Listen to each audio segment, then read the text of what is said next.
Hello friends, Umiya ફૂડમાં તમારું સ્વાગત છે। તો આજે આપણે બનાવીશું મહેસાણાનું ફેમસ એવું હલ્દી। તો લીલી હળદરનું શાક કે કહેવાય ને અમે મહેસાણામાં હલ્દી કહીએ છીએ। તો એ માટે મેં અહીંયા 100 ગ્રામ લીલી હળદર લીધી છે અને આ રીતે છોલી લીધી છે। 100 ગ્રામ ઘી લીધું છે। 100 ગ્રામ ડુંગળીની પેસ્ટ લીધી છે। એક મોટી ડુંગળીની પેસ્ટ કરી છે। અડધી વાટકી દહીં લીધું છે। બે નાના સાઈડના ટામેટા એટલે 100 ગ્રામ જેટલા ટામેટાની પેસ્ટ કરી છે। આદુ મરચાં તમે તીખાસ પ્રમાણે લઈ શકો એટલે આદુ મરચાંની પેસ્ટ છે। અને 150 ગ્રામ લીલું લસણ લીધું છે। અને અડધી વાટકી વટાણાને મેં બોઇલ કરી લીધા છે। અને બીજા પાછા રૂટીન મસાલા છે।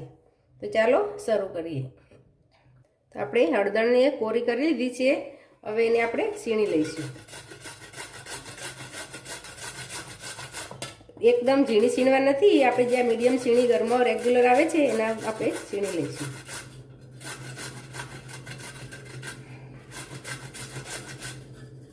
તો આ રીતની આપણે છીણ કરી લઈશું। બધી હળદરને આ રીતે છીણી લઈશું। તો હળદર બધી છીણાઈ ગઈ છે। આપણે જ્યારે વઘાર કરવાનો હોય ને એ વખતે જ હળદર છીણવાની, નહીંતર પછી કાળી પડી જાય। હવે આપણે વઘાર કરીશું। વઘાર કરવા આપણે એક નાની કઢાઈ લીધી છે, એમાં આપણે 100 ગ્રામ જેટલું ઘી એડ કરીશું। હળદરની તાસીર ગરમ હોય છે એટલે હળદરને આપણે ઘીમાં જ વઘાર કરવાનો। પછી તમારે જો ઘી વધારે સૂટ ના થતું હોય તો અડધો ઘી ને અડધું તેલ લઈ શકો, પણ મોસ્ટલી જે ઉત્તર ગુજરાતમાં મહેસાણામાં બને છે એમાં આ રીતે ઘીમાં જ બને છે। તો ઘી ગરમ થઈ જાય એટલે પછી હળદર આપણે અંદર એડ કરી દઈશું। ઘી ગરમ થઈ ગયું છે, હવે હળદર એડ કરી દઈશું। આપણે ઘીમાં એકદમ મીડિયમથી સ્લો ગેસ પર હળદરને શેકવાની છે। હળદર શેકવામાં ઉતાવળ નહીં કરવાની। હળદર કાચી હશે ને તો આપણા હલ્દીનો સ્વાદ જેવો આપણે જોઈએ છીએ એવો ટેસ્ટ નહીં આવે। એટલે આ રીતે મીડિયમ ગેસ પર આપણે હળદરને શેકી લઈશું।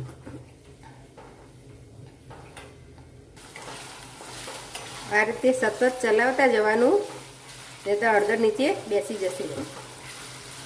અને થોડો કલર ચેન્જ થાય ત્યાં સુધી આપણે શેકવાની છે। ગેસ એકદમ સ્લો કે તો મીડિયમ રાખવાનો। ફાસ્ટ ગેસ પર શેકશો તો કાળી થઈ જશે અને એનો ટેસ્ટ પણ ચેન્જ થઈ જશે। આમ હળદર ખવાતી નથી અને આ રીતે જો તમે શાક બનાવીને ખાશો ને તો 100 ગ્રામ જેટલી હળદર ખવાઈ જશે।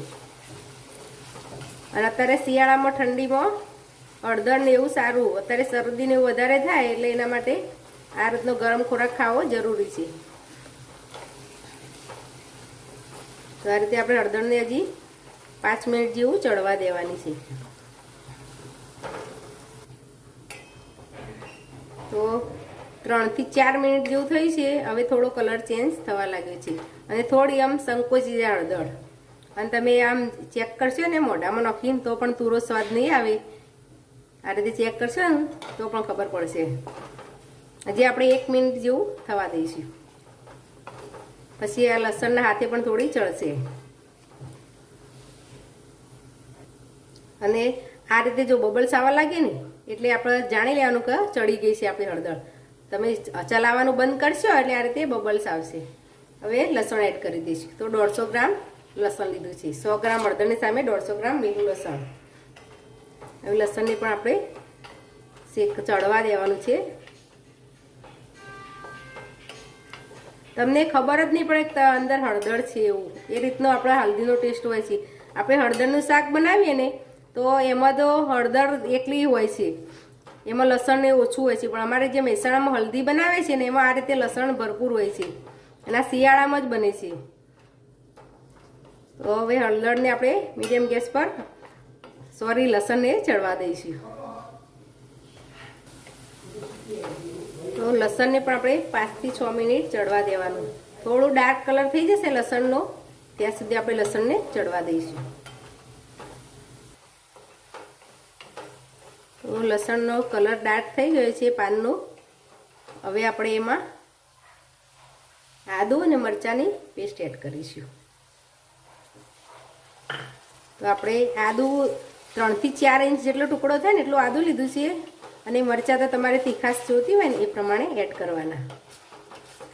હવે આદુ મરચાંને સંતળાતા વાર નથી લાગતી, આપણે 1 મિનિટ જેવું જ સાતળીશું.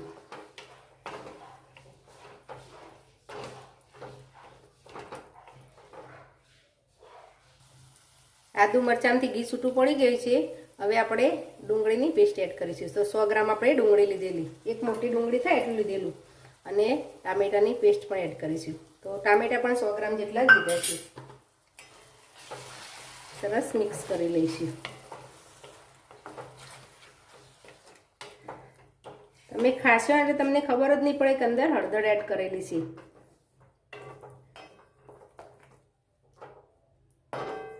હવે આપણે ચડવા દેવાનું ડુંગળીને ટામેટાને.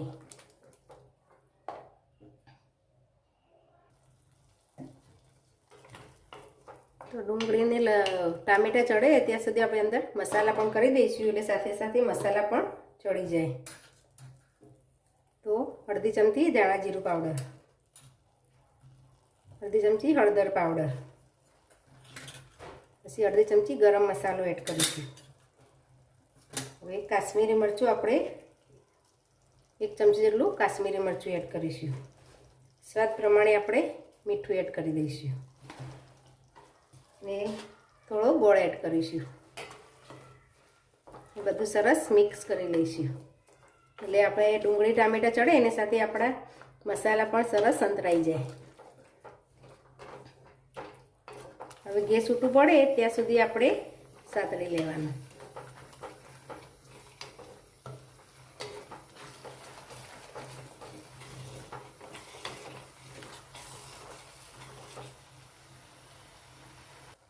તો ઘી સરસ છૂટું પડી ગયું છે.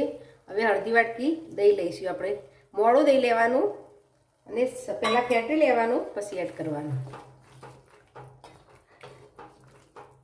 તો હળદરની તાસીર ગરમ હોય છે એટલે આપણે જો દહીં એડ કરીશું ને તો બેલેન્સ થઈ જશે, એટલે એમાં દહીં એડ કરવું ફરજિયાત છે.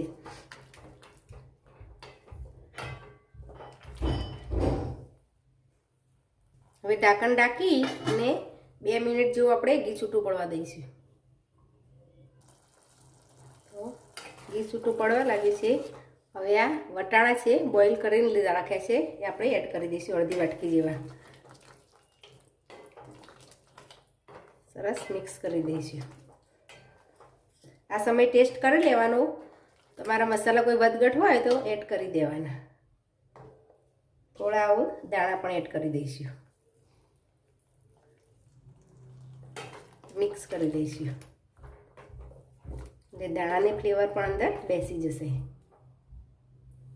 થોડી વાર પાછું ઢાંકણ ઢાંકી અને ઘી છૂટું પડવા દઈશું. મેં 3-4 મિનિટ જેવું ઢાંકીને આ રીતે ઘી છૂટું પડવા દીધું. તમે જોઈ શકો છો સરસ ઘી છૂટું પડી ગયું છે. આનું ટેક્સચર જુઓ, તમે નજીકથી જોશે ને તો ખબર પડશે. એકદમ સરસ પંજાબી શાક જેવું લાગે છે. બાળકોને તમે આપશો ને તો એમને ખબર નહીં પડે કે અંદર હળદર એડ કરી છે. તો આપણું શાક હવે તૈયાર થઈ ગયું છે. હવે આપણે સર્વિંગ બાઉલમાં લઈ લઈશું. તો આપણે સર્વિંગ બાઉલમાં લઈ લીધું છે.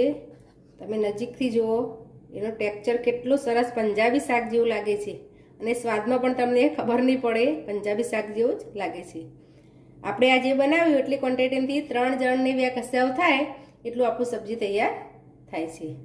તો તૈયાર છે આપણું મહેસાણાનું ફેમસ એવી હલ્દી. જો તમને આ મારી રેસીપી ગમી હોય તો મારા વિડીયોને લાઇક, શેર અને મારી ચેનલને સબસ્ક્રાઈબ જરૂર કરજો. ફરી મળીશું આવા નવા વિડીયો સાથે. ધન્યવાદ.